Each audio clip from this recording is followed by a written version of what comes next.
para el establecimiento, la implementación, el mantenimiento y la mejora continua del sistema de gestión de seguridad y salud en el trabajo.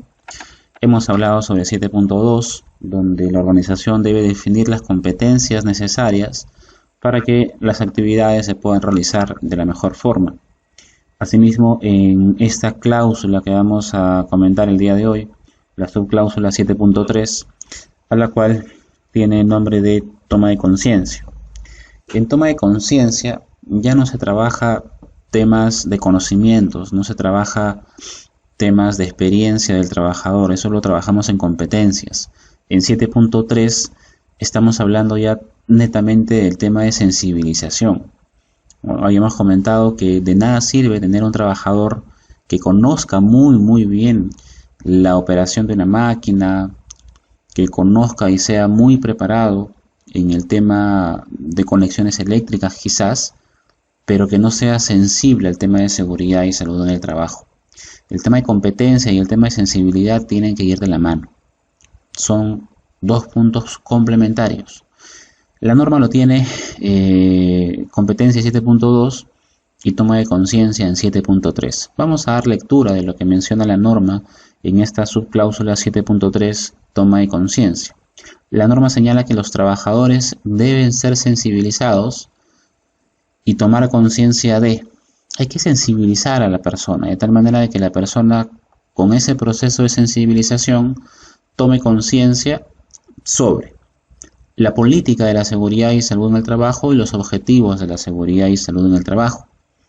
Qué importante debe ser para un trabajador enterarse de la mejor forma que la organización en la cual va a trabajar se preocupa de su integridad física y mental. A cualquier trabajador lo va a motivar, pero hay que saber comunicar la política. La política no es un papel que le doy al trabajador cuando viene a ingresar y le digo esta es la política y bueno, cuando puedas la lees. O mandársela por correo electrónico. Qué diferente es la comunicación de una política cuando el mismo gerente general se acerca a los trabajadores y les dice, estamos comprometidos con la seguridad y con la salud de cada uno de los miembros de esta familia. Tu seguridad, tu salud es muy importante. Entonces, lo que va a generar en el trabajador es un impacto impresionante porque el trabajador se va a sentir parte de la organización. Pero todo parte de cómo es que nosotros concebimos la política, de cómo se ejecuta, cómo se diseña la política, ¿no? Para que después pueda comunicarse de la mejor forma. Muchos trabajadores hasta memorizan la política, pero no saben realmente qué cosa es. Les hacen memorizar la política porque la organización va a pasar por una auditoría de repente, pero no necesariamente porque realmente la organización quiera que el trabajador tome conciencia sobre la política de seguridad y salud en el trabajo. Y lo más penoso es que muchas veces ni los propios gestores de seguridad y salud en el trabajo entienden qué es su política. Y cuando les hablas de política están pensando más en un requisito legal que en la magnitud completa de lo que realmente conlleva la política en seguridad y salud en el trabajo, que va a manifestar el compromiso de la organización para poder velar por la seguridad y salud de cada uno de los miembros de la organización. Muy importante que el trabajador tome conciencia que su organización realmente se está comprometiendo con su seguridad y con su salud. ¿Qué más señala la norma? La norma señala que debemos sensibilizar y hacer que el trabajador tome conciencia sobre su contribución a la eficacia del sistema de gestión de seguridad y salud en el trabajo, incluidos los beneficios de una mejora del desempeño de la seguridad y salud.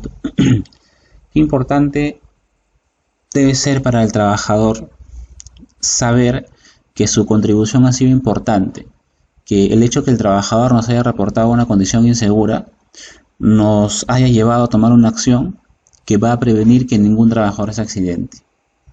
Ese trabajador va a sentir una paz tan grande del hecho de haber reportado un suceso y como consecuencia del reporte la organización haya tomado acción sobre el reporte y ahora se estén evitando accidentes. Y aquello que nadie vio que era considerado un peligro, él sí lo vio como un peligro. Entonces la contribución del trabajador es importante. Es importante para la organización, es importante para el sistema de gestión y es importante porque cuando el trabajador se siente partícipe, obviamente el impacto que se genera en él es mucho mayor y eso va a motivar a que el trabajador también pueda motivar a que el resto de sus compañeros también puedan ayudar con la contribución al sistema de gestión de seguridad y salud en el trabajo, que desde una labor operativa está orientada a que el trabajador pueda reportarnos condiciones y actos inseguros. ¿Sobre qué más debemos ser sensibilizados y tomar conciencia? Sobre las implicaciones y las consecuencias potenciales de no cumplir un requisito del sistema de gestión de seguridad y salud. El trabajador tiene que ser consciente de cuáles son esas implicaciones y las consecuencias de no utilizar los EPPs, por ejemplo. Pero si el trabajador no sabe cuáles son las implicancias, a qué podría llevar y cuáles serían las consecuencias de no utilizar un EPP, pues el trabajador simplemente no lo va a utilizar porque no es consciente de cuáles pueden ser las consecuencias. Es como el trabajador que va a conducir una unidad con el celular. Hay trabajadores que conducen una unidad dentro de una organización y están hablando por celular. ¿Qué pasa ahí? Que el trabajador no ha sido sensibilizado. El trabajador no está siendo sensible con lo que pueda pasar. El trabajador no está tomando conciencia de cuál es el impacto que podría generar el hecho de que el trabajador esté conduciendo y a la misma vez hablando por celular. Entonces hay que hacerle saber al trabajador: oye, este comportamiento te puede llevar a que tomes una mala decisión en la conducción, ¿no? A que cometas errores en la conducción, ¿no? A que no estés atento a que se pueda cruzar un peatón, a que no estés atento a que se pueda cruzar otro montacargas. Y las consecuencias pueden ser fatales. Te podría, obviamente, que podría llevar incluso hasta la muerte de los trabajadores, a la muerte de otros compañeros. Entonces sobre eso hay que tomar conciencia. Ahora, ¿qué procesos utilizará usted? Eso es lo más importante, ¿no? Bonito es decir, vamos a hacer sensibilización, pero ¿qué procesos vas a seguir para hacer sensibilización? Eso también hay que analizarlo. ¿Qué más hay que considerar? Debemos ser sensibles y tomar conciencia sobre los incidentes, los resultados de las investigaciones.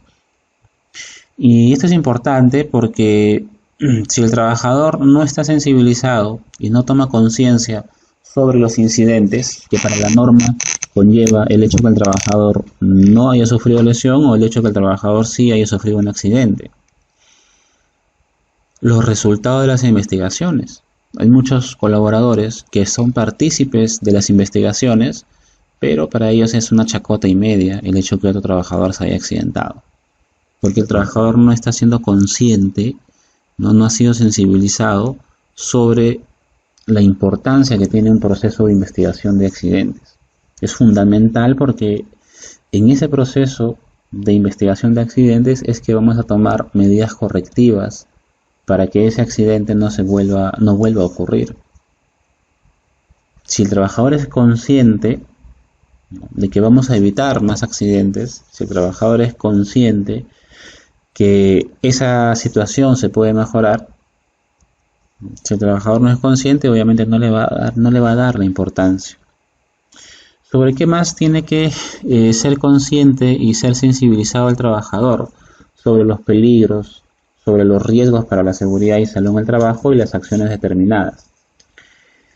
Bueno, es fundamental que el trabajador sí sea sensibilizado y el trabajador sepa identificar un peligro. Si el trabajador sabe identificar el peligro, te lo va a reportar. Pero si el trabajador no sabe identificar el peligro, el trabajador va a convivir con el peligro y ese es un problema.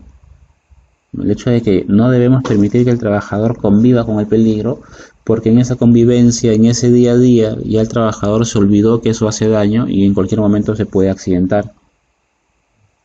El trabajador tendrá que ser sensibilizado y tomar conciencia sobre los riesgos que conllevan el hecho que el trabajador interactúe con los peligros. La interacción entre el trabajador y los peligros va a conllevar un riesgo. La norma también agrega que debemos sensibilizar y hacer la toma de conciencia para que el trabajador tenga la capacidad de poder alejarse de situaciones de trabajo que sean consideradas como un peligro inminente y que pongan en serio riesgo su vida o su salud. Esto es importante demarcarlo, porque si el trabajador no es consciente que tiene que alejarse de una situación de un peligro inminente, el trabajador va a seguir exponiéndose. La exposición de una persona a un peligro inminente caracteriza que en cualquier momento ese peligro se va a materializar en un accidente. La Ley 29783, Ley de Seguridad y Salud en el Trabajo, nos demarca eso como un derecho del trabajador. El derecho del trabajador de poder negarse a realizar un trabajo ante un peligro inminente. Si usted le ordena a un trabajador subirse al techo para hacer una limpieza de la cúpula, no proporcionándole las condiciones de trabajo seguros, el trabajador puede negarse a dicha actividad y esa negación no difiere una sanción hacia el trabajador, es un derecho del trabajador el hecho de poder negarse a exponerse a un peligro que se considere como inminente, un peligro que bajo cualquier punto de vista va a conllevar a la materialización del accidente. Muy bien, eso es lo que señala 7.3. Ahora, ¿cuáles son los mecanismos para toma de conciencia? Muchos mecanismos que hoy en día se están tomando para toma de conciencia es poder trabajar sobre procesos muchas veces lúdicos, procesos en los cuales el trabajador no infiera que le vas a dar algún conocimiento específico, sino que a través de una metodología lúdica, a través de un juego quizás, el trabajador poco a poco vaya asimilando estos conceptos que señala la subcláusula 7.3. Existen otros procesos para poder trabajar el tema de sensibilización. Uno de los procesos es el famoso coaching. El coaching como tal es un proceso en el cual mediante preguntas vamos induciendo al trabajador para que él pueda tomar conciencia y pueda sensibilizarse sobre un proceso. El coaching es el famoso arte de preguntar. Entonces, usted no le dice al trabajador qué es lo que está haciendo mal. Usted no reprime al trabajador, sino usted le pregunta al trabajador, ¿no? ¿Qué te parece la actividad que estás haciendo? ¿Qué consecuencias crees tú que podría traer el hecho de que puedas seguir trabajando en estas condiciones? ¿Cómo crees que se sentiría tu familia si es que esto se materializa?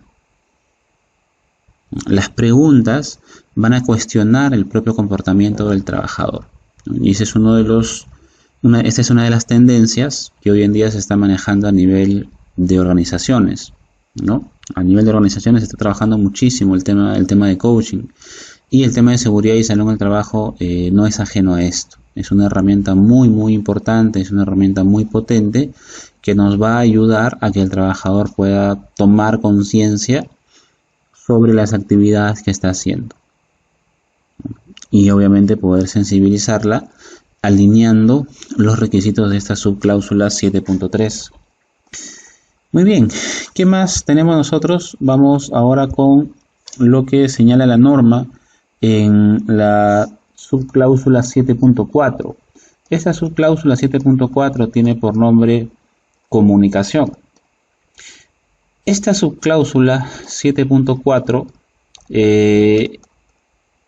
se subdivide en 7.41, que tiene generalidades, 7.42, que tiene comunicación interna, y 7.43, que tiene comunicación externa. ¿Qué tan importante es la comunicación, ¿no?, en un proceso de seguridad y salud en el trabajo para que la norma le haya dedicado toda una subcláusula? Y le dedica una subcláusula a generalidades. O sea, 7.4 empieza con 7.4.1. ¿Qué es lo que señala las generalidades de la comunicación?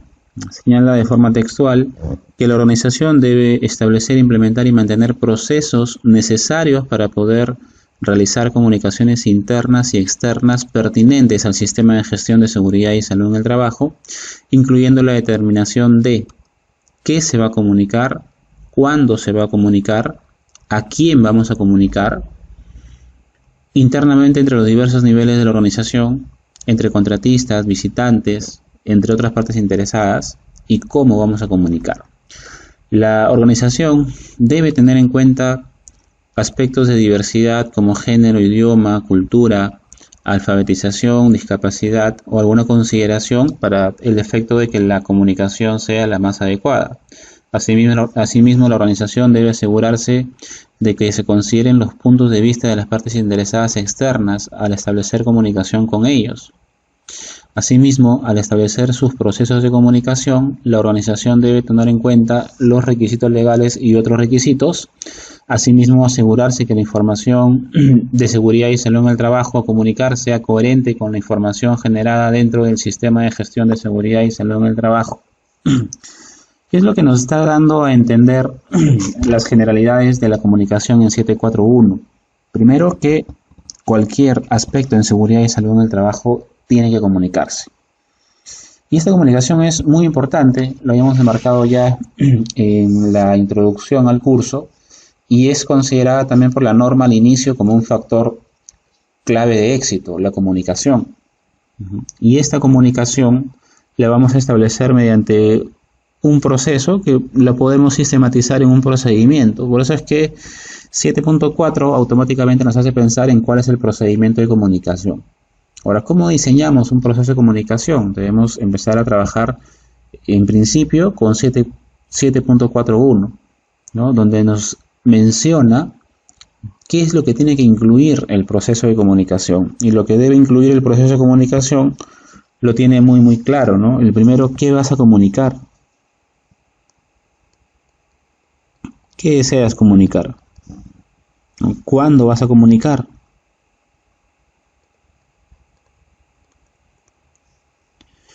¿A quién vas a comunicar?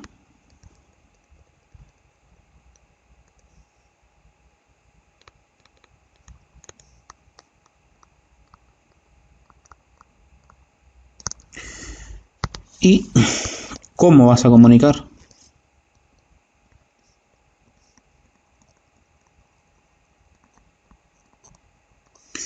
Supongamos que nosotros queramos comunicar la política en seguridad y salud en el trabajo.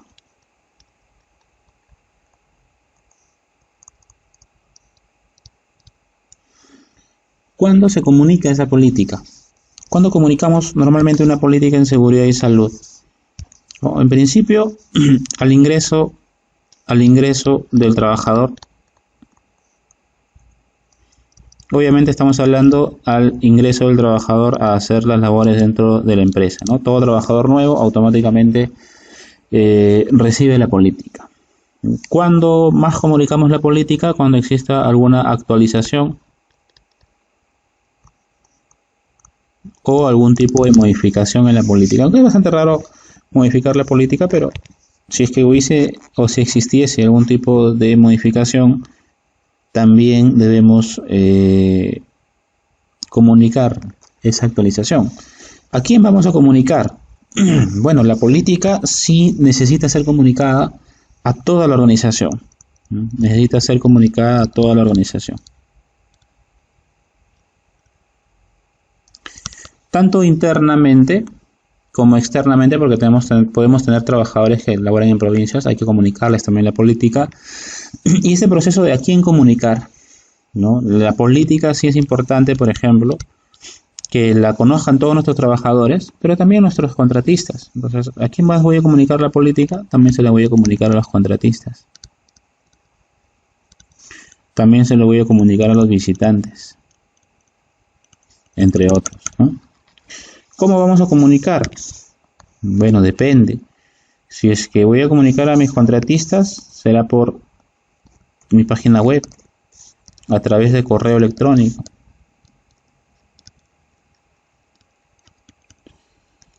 Si voy a comunicar a mis trabajadores, lo voy a hacer seguramente primero de forma verbal, luego a través de murales, ¿no? Entre otros. Murales, gigantografías, eso ya lo demarcará usted en base a cómo esté diseñando su sistema de gestión. Pero estas son las preguntas básicas que debe cumplir cualquier proceso de comunicación. ¿Qué vas a comunicar? ¿Cuándo vas a comunicar? ¿A quién vas a comunicar? ¿Y cómo vas a comunicar? ¿No? Esto de aquí no lo estamos inventando, está señalado en la misma norma y es muy importante que se contextualice porque lo vamos a aplicar hacia los procesos. ¿Qué procesos? Existen dos procesos de comunicación, ¿no? Que la norma los demarca y los separa. Lo que se conoce como comunicación interna y lo que se conoce como comunicación externa. Comunicación interna, la norma señala que la organización debe comunicar internamente la información pertinente al sistema de gestión de seguridad y salud en el trabajo entre los diversos niveles y funciones de la organización, incluyendo los cambios en el sistema de gestión de seguridad y salud en el trabajo. Acá nos menciona que debemos comunicar internamente la información pertinente, o sea, información que importe al sistema de gestión de seguridad y salud en el trabajo, entre todos los niveles y funciones de la organización, entre todos los niveles y funciones de la organización. ¿No? Obviamente habrán ciertas diferencias en la comunicación, pero internamente debemos hacer esa comunicación con nuestros trabajadores, con los supervisores, con los jefes, ¿no? Absolutamente con todos, respetando los niveles y funciones de la organización. Asimismo, debemos asegurarnos que los procesos de comunicación permitan a los trabajadores contribuir a la mejora continua. Acá se está diciendo de que no es solamente que tú comuniques, sino que también tienes que dejar abierta la posibilidad que el trabajador te haga algún tipo de sugerencia, que el trabajador te haga algún tipo de observación, porque eso contribuye a la mejora continua del sistema de gestión de seguridad y salud en el trabajo. Entonces, comunicaciones internas, por ejemplo, las investigaciones realizadas en un incidente, comunicaciones internas, el cumplimiento de objetivos, los resultados de todo el periodo de gestión de seguridad y salud en el trabajo. Y hay muchos ejemplos que podríamos establecer para poder señalar la comunicación interna. En 743 nos va a hablar sobre la comunicación externa. Y en la comunicación externa, la organización debe comunicar externamente la información pertinente al sistema de gestión de seguridad y salud en el trabajo, según se establece en los procesos de comunicación de la organización y teniendo en cuenta algún requisito legal. ¿No? Podría ser, por ejemplo, la comunicación externa, la política en seguridad y salud en el trabajo. Comunicación externa, también podrían ser nuevos procedimientos que van a aplicar a los contratistas, la forma en la cual vamos a ingresar a la planta, que eso le afecta a los visitantes. Entonces, el proceso de comunicación se tiene que establecer absolutamente para toda la actividad preventiva, ¿no? Y luego de eso hay que diferir si es que estamos hablando de un proceso de comunicación interna, si estaríamos hablando de un proceso de comunicación externa, y como bien lo estableció al inicio, en generalidades, respetando el marco de la información que debería tener el proceso de comunicación, y eso es el qué se va a comunicar, el cuándo se va a comunicar, específicamente a quiénes se van a comunicar y cuál es el medio que se va a establecer para dicha comunicación. Vamos ahora con 7.5. La cláusula 7.5 es la famosa cláusula de información documentada. En información documentada nosotros tenemos lo siguiente, tenemos 751, vamos a tener 752 y 753. En 751 la norma nos señala que debemos mantener la información documentada que la misma norma requiere. Recordemos que hay ciertas cláusulas, que ahora vamos a comentarlas, que la misma norma nos sugiere introducir información documentada. Hay otras cláusulas en las cuales la norma no nos señala mantener información documentada, pero la organización puede determinar si es que es necesario o no es necesario documentar. De tal manera que usted determinará si es que realmente el hecho de documentar algo que no te pide la norma ayudará a la eficacia del sistema de gestión de la seguridad y salud en el trabajo. ¿Qué información es la que debemos documentar, ¿no? En realidad esa es una pregunta bastante frecuente por muchas personas que implementan sistemas de gestión, y eso es porque les da flojeras de leer la norma. La norma nos señala realmente qué es lo que vamos nosotros a documentar.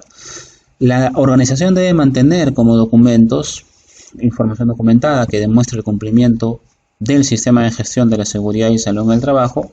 Por ejemplo, ¿no? Lo hemos comentado ya, vamos a mantener información documentada del alcance, vamos a mantener información documentada de la política en seguridad y salud en el trabajo, de los roles, responsabilidades y autoridades, de las metodologías y o criterios que vamos a utilizar para la elaboración de riesgos y las oportunidades, ¿no? Eso está en 6122. De los requisitos legales y otros requisitos, eso está en 613. Vamos a mantener información documentada también sobre los objetivos de la seguridad y salud en el trabajo y la planificación para lograrlos, eso está en 622. Vamos a mantener información documentada sobre los procesos que vamos a llevar a cabo para poder ejecutar lo planificado. Eso todavía no lo hemos revisado, está en la cláusula 811.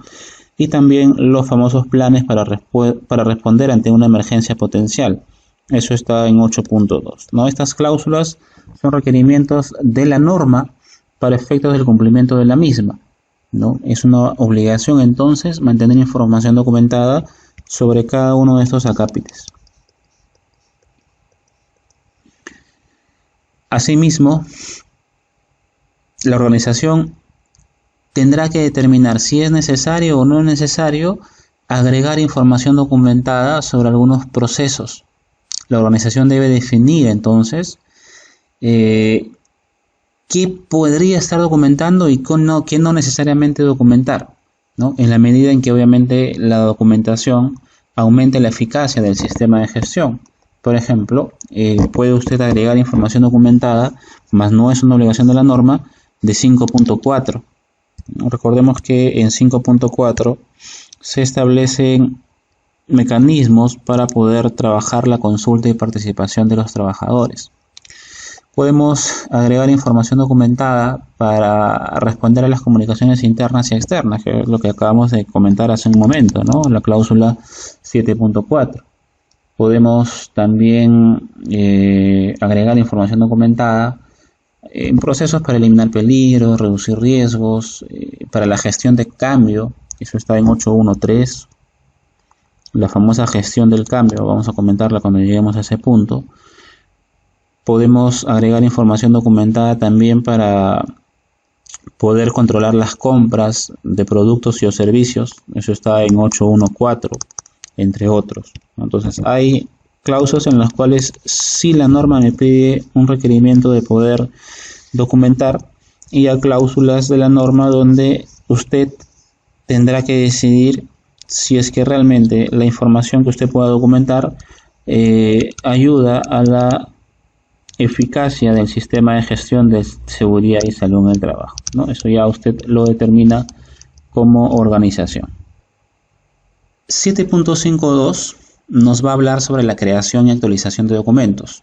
7.53 sobre el control de los documentos. Ya hemos mencionado cuáles son los documentos que la norma exige implementar. Lo que busca 7.5 es precisamente que esos documentos que la misma norma nos está pidiendo implementar estén ordenados. Estén ordenados de una forma que no se puedan perder, de que no cualquier persona pueda actualizarlos cuando la persona quiera, de que estén correctamente codificados. Eso lo trabaja la norma en 7.52. 7.52 tiene por nombre creación y actualización. ¿Qué señala la norma en 7.52? Señala que la organización, al crear y actualizar la información documentada, debe asegurarse de una correcta identificación de documentos. Por eso es que muchos documentos del sistema de gestión tienen código, tienen fecha, tienen versión. Asimismo el formato. Habrán documentos que son solo digitales, pero habrán documentos que los tendré que manejar en físico. Asimismo, la norma señala que tenemos que asegurar la revisión y aprobación de cada uno de los documentos. Y esto obviamente dependerá de qué tipo de documento sea, ¿no? Y esos formatos de repente usted los debe haber visto.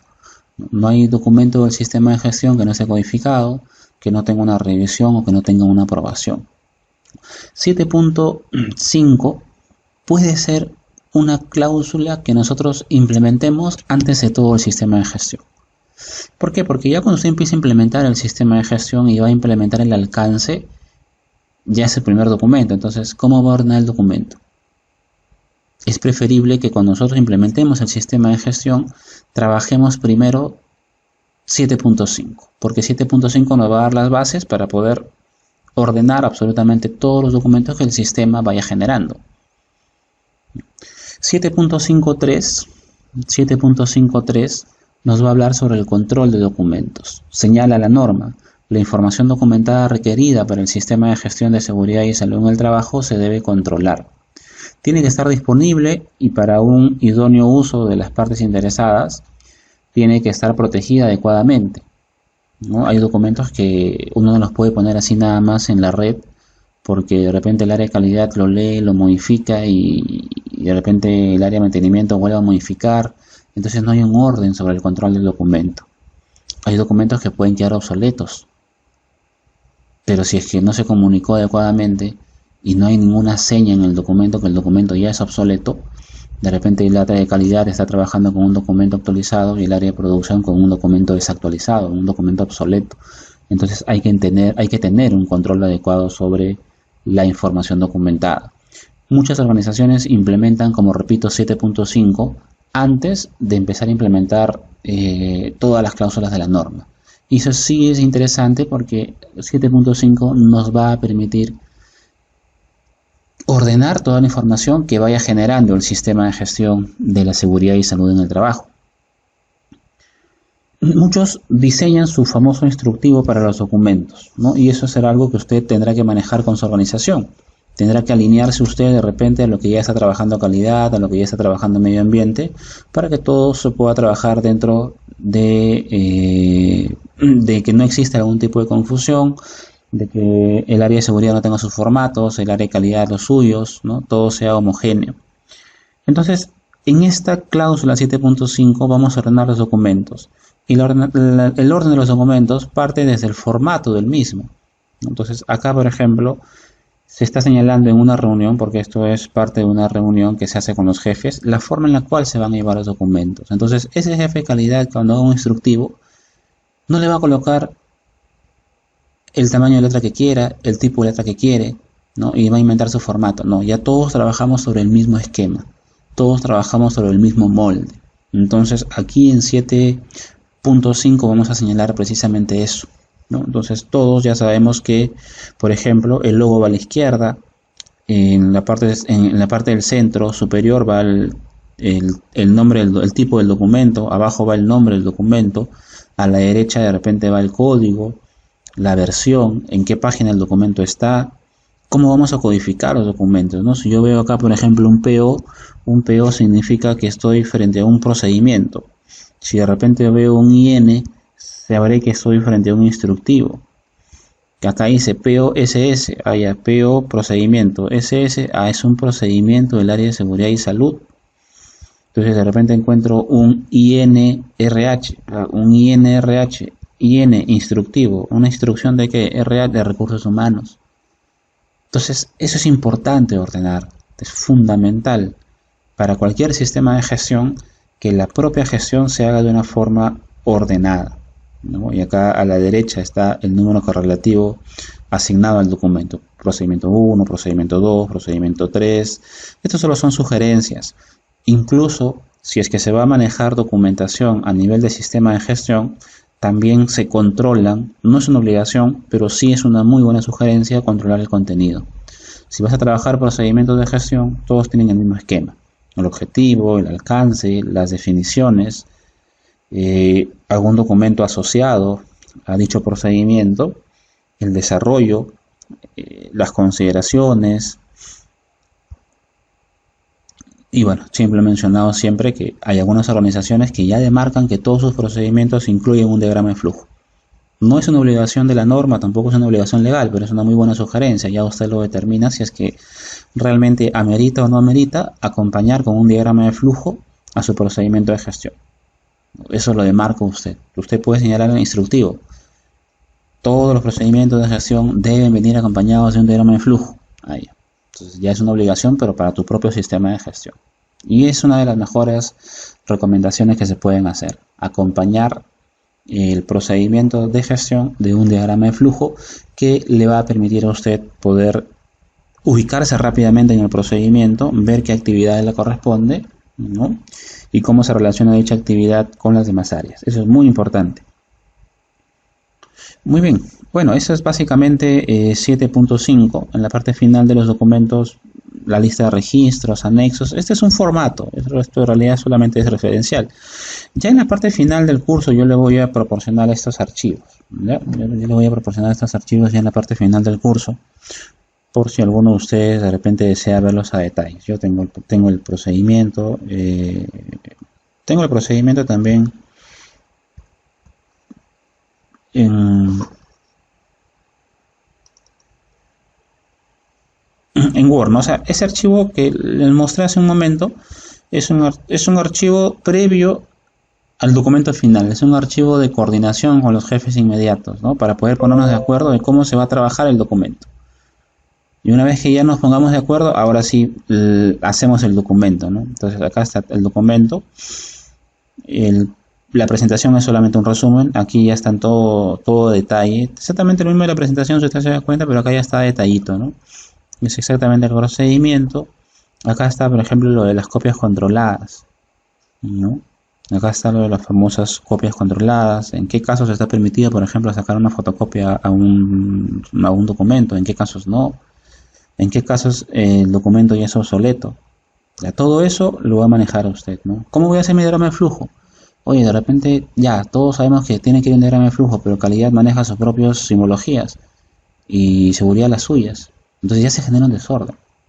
Lo que para seguridad, pues el rombo de repente le genera una decisión. Oye, de repente producción maneja otra simbología y de repente el rombo no le maneja una decisión. De repente el rombo para ellos es una actividad. Entonces, en la medida en que usted empieza a poner las normas claras, inclusive para los documentos, eso va a permitir que el sistema de gestión sea homogéneo, ¿no? Y no haya ningún tipo de confusión con respecto a algún documento. Y eso es precisamente lo que está buscando la cláusula 7.5 de esta norma.